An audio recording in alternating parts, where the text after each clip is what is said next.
Hello friend, welcome to my YouTube channel. My name is Savita.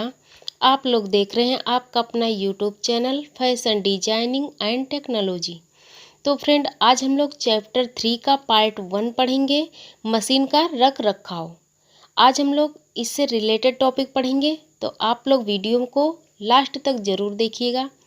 और आप लोग channel पर नए हैं तो चैनल को सब्सक्राइब करें और बेल आइकन को प्रेस कर दें ताकि आने वाली जो भी न्यू वीडियो है उनका नोटिफिकेशन आपको सबसे पहले मिले। तो चलते हैं, टॉपिक स्टार्ट करते हैं। आज का जो टॉपिक है वो मशीन का रख रखाव है और इससे रिलेटेड चीज़ें हम लोग बहुत अच्छे से जानेंगे कि मशीन का रख रखाव कैसे करना चाहिए, कैसे हमें मशीन की केयर करनी चाहिए। इन सभी चीज़ों को आज हम लोग 1 बाय 1 करके जानेंगे। तो इस चैप्टर में हम सीखेंगे, पहला पॉइंट है मशीन की सफाई करने का तरीका। अगला पॉइंट है मशीन में अंदर व बाहर तेल डालना। फिर अगला पॉइंट देखेंगे मशीन का रख रखाव। फिर से अगला पॉइंट है मशीन पर काम करने के बाद की सावधानियाँ। तो इन सभी चीज़ों को हम लोग 1 बाय 1 करके सभी पॉइंट पर ध्यान देंगे। तो सबसे पहला पॉइंट जो होगा वो आज हम लोग इसी पॉइंट पर बात करेंगे, मशीन की सफाई करने का तरीका। मशीन की सफाई करने का तरीका आज हम सबसे पहले इस चैप्टर में मशीन की सफाई करने का तरीका जानेंगे। तो पिछले चैप्टर में हमने मशीन चलाना सीखा। हमारी मशीन ठीक ढंग से काम करे, इसके लिए इसकी सही देखभाल जरूरी है। हम भी अपनी साफ सफाई रखते हैं, समय पर खाना खाते हैं जिससे हमारा शरीर तंदुरुस्त रहे। उसी तरह मशीन में भी समय समय पर तेल डालना व साफ सफाई करते रहना चाहिए। ऐसा ना करने से मशीन भारी चलने लगती है, टाँका भी सही नहीं आता व धागा बार बार टूटता है।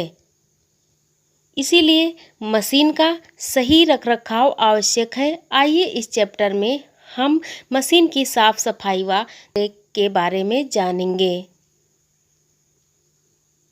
तो आइए सबसे पहले मशीन की सफाई देखेंगे, कैसे हमें मशीन की सफाई करनी होती है, किस किस प्रकार से हमें मशीन की सफाई करनी होती है। तो सबसे पहला पॉइंट जो था वो मशीन की सफाई करना था। तो आज हम लोग इसी पॉइंट को सबसे पहले देखेंगे। मशीन की सफाई के लिए छोटा ब्रश व मलमल का कपड़ा। मलमल का कपड़ा क्या होता है यहाँ पर हम लोग जानेंगे। जो ड्रेपिंग करने के लिए हम मलमल का कपड़ा यूज करते हैं, उसी मलमल कपड़े की यहाँ पर बात की गई है, तो उससे हम आसानी से सफाई कर सकते हैं। तो यहाँ पर छोटा ब्रश और मलमल का कपड़ा का प्रयोग किया जाता है और ब्रश से साफ करने के बाद मलमल के कपड़े से धूल मिट्टी आदि साफ की जाती है। मशीन की सफाई 2 प्रकार की होती है। ये कौन कौन से हैं आइए हम लोग आगे जानेंगे। तो यहाँ पर पहला है बाहरी सफाई और दूसरा है अंदर की सफाई। मशीन की बाहरी सफाई और अंदर की सफाई हम लोग जानेंगे। मशीन की सफाई 2 प्रकार की होती है, एक बाहर की सफाई और एक अंदर की सफाई। तो चलिए इसको 1 बाय 1 करके जानेंगे। सबसे पहले हम बाहर की सफाई के बारे में बात करेंगे। सबसे पहले हम बाहर की सफाई के बारे में बात करेंगे। काम शुरू करने से पहले सारी मशीन को कपड़े से पोंछ लेना चाहिए। काम करने से पहले सारी मशीन को कपड़े से पोंछ लेना चाहिए। इससे मशीन अच्छी भी लगेगी और उस पर सिला जाने वाला कपड़ा भी गंदा नहीं होगा। यानी कि बाहर की सफाई करने के लिए हम जब भी हम काम करने बैठते हैं मशीन पर, तो सबसे पहले हमें एक कपड़ा लेना चाहिए कॉटन का और आसानी से आराम से उसे हम मशीन को पोंछेंगे और उसके बाद कपड़ा सिलेंगे। और हो सके तो कपड़े को कोई पुराना कपड़ा का टुकड़ा सिलकर थोड़ा सा आगे बढ़ा देना चाहिए, ताकि जो भी दंदराल में धूल मिट्टी या फिर तेल जो भी लगा होता एक्स्ट्रा वो निकल जाए उसी के साथ, ताकि कोई भी न्यू कपड़ा खराब ना हो। तो इसलिए इन सभी चीज़ों को हमें ध्यान में रखना चाहिए। तो बाहर की सफाई कौन कौन सी सफाई है? काम शुरू करने से पहले सारी मशीन को कपड़े से पोंछ लेना चाहिए। इससे मशीन अच्छी भी लगेगी और उस पर सिले जाने वाला कपड़ा भी गंदा नहीं होगा। तो बाहर की सफाई हम लोग जान लिए हैं। चलिए दूसरा देखते हैं, अंदर की सफाई।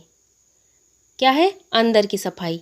मशीन के अंदर की सफाई सावधानी से करनी चाहिए। मशीन के अंदर की सफाई सावधानी से करनी चाहिए। मशीन पर लगातार कार्य करने से उसके शटल में धीरे धीरे धागे के रेशे और टुकड़ा जमा हो जाते हैं। धागे के रेशे और टुकड़े जमा हो जाते हैं। कहाँ जमा हो जाते हैं? शटल में। तो इन सभी चीज़ों को हम लोग अच्छे से समझेंगे और आसानी से हम अंदर की भी सफाई कर सकते हैं। मशीन के अंदर की सफाई सावधानी से करनी चाहिए। मशीन पर लगातार कार्य करने से उसके शटल में धीरे धीरे धागे के रेशे यानी कि रुएं और टुकड़े जमा हो जाते हैं। या आपने भी देखा होगा शटल के नीचे जो दंदराल होता है वहाँ पर धीरे धीरे सारे रोएं इकट्ठा हो जाते हैं जो कपड़ा हम सिलाई करते हैं। तो इसलिए उसको साफ करना बहुत ज़रूरी होता है। और आगे देखेंगे, इससे मशीन के चलने में रुकावट पड़ती है। कभी कभी मशीन भारी चलती है, कभी कभी मशीन जाम भी हो सकती है। तो इस चीज़ का हम लोग ध्यान रखेंगे। इससे मशीन के चलने में रुकावट पड़ती है। कभी कभी मशीन भारी चलती है, मशीन जाम भी हो जाती है। मशीन की भीतरी सफाई कार्य के अनुसार समय समय पर करते रहना चाहिए। तो ये हो गई अंदर की सफाई। आप लोग नोट डाउन भी कर सकते हैं, बहुत ही इम्पॉर्टेंट है। चलिए आगे बढ़ते हैं। अंदर की सफाई में क्या क्या पॉइंटें हैं? तो इसमें सबसे पहला पॉइंट जो है वो शटल है। का जो है वो शटल है। हमने इसका का पॉइंट दिया है। का पॉइंट जो है वो शटल है। शटल को हम सबसे पहले क्या करेंगे, आइए हम लोग जानेंगे। शटल को खोलकर उसे ब्रश, सुई व कपड़े से भली प्रकार से साफ करके दोबारा लगाना चाहिए। शटल को खोलकर उसे ब्रश, सुई व कपड़े से भली प्रकार साफ करके दोबारा लगाना चाहिए। तो हम शटल का भी ध्यान देंगे क्योंकि शटल में भी छोटे छोटे रुएं फंस जाते, जो भी धूल मिट्टी होती है वो बैठ जाती है। एंड अगला पॉइंट जो है वो खा पॉइंट है, वो फेस प्लेट है। फेस प्लेट, मशीन की फेस प्लेट को खोलकर अंदर वाले भाग को कपड़े से साफ करके तेल देना चाहिए। मशीन की फेस प्लेट को खोलकर अंदर वाले भाग को कपड़े से साफ करके तेल देना चाहिए। यहाँ पर तेल देना बहुत ही इम्पॉर्टेंट है। यहाँ से तेल देने से मशीन काफ़ी हद तक ढीली चलती है। तो फेस प्लेट को खोलकर मशीन के अंदर तेल देना चाहिए। कपड़े से साफ करके जो भी धूल मिट्टी, रुएं वहाँ पर भी जमा हो जाते हैं, जो भी धूल मिट्टी होती है उसको साफ करके हमें तेल देना चाहिए। इससे मशीन आपकी हल्की चलेगी। कभी हम लोग प्रैक्टिकल करके ज़रूर देखेंगे। तो चलिए आगे देखते हैं और कौन सा पार्ट है।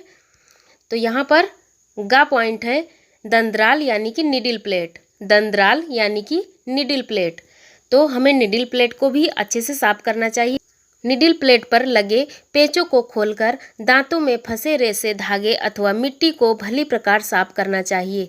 निडिल प्लेट पर लगे पेचों को खोलकर दांतों में फंसे रेशे, धागे अथवा मिट्टी को भली प्रकार साफ करना चाहिए। दंदराल यानी कि निडिल प्लेट को खोलकर उसमें जो दांतों में फंसे रोएं, धागे, रेशे, जो भी धूल मिट्टी आदि है उसको भली प्रकार से साफ करके उसमें भी तेल देना चाहिए। तो चलिए आगे देखते हैं। यहाँ पर विशेष नोट्स दिया गया है। विशेष नोट्स दिया गया है यहाँ पर, इसको हम लोग अच्छे से समझेंगे। मशीन की सफाई करने के लिए मशीन के पुर्जों को एक साथ नहीं खोलना चाहिए। यदि हमें मशीन के पुर्जों का ज्ञान नहीं है तो पुर्जों को सही स्थान पर फिट नहीं कर सकेंगे।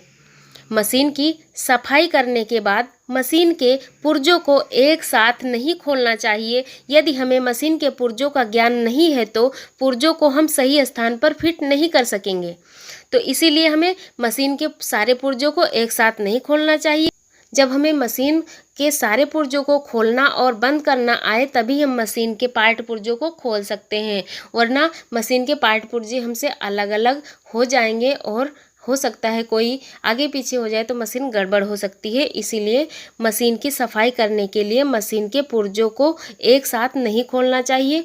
एक खोलो और उसे साफ करके वहीं पर आप फिट कर दो, उसके बाद दूसरे पुर्जे को खोलो, तब आपको समझ में आएगा। आप धीरे धीरे मशीन को खोल लोगे और बंद भी कर सकते हो।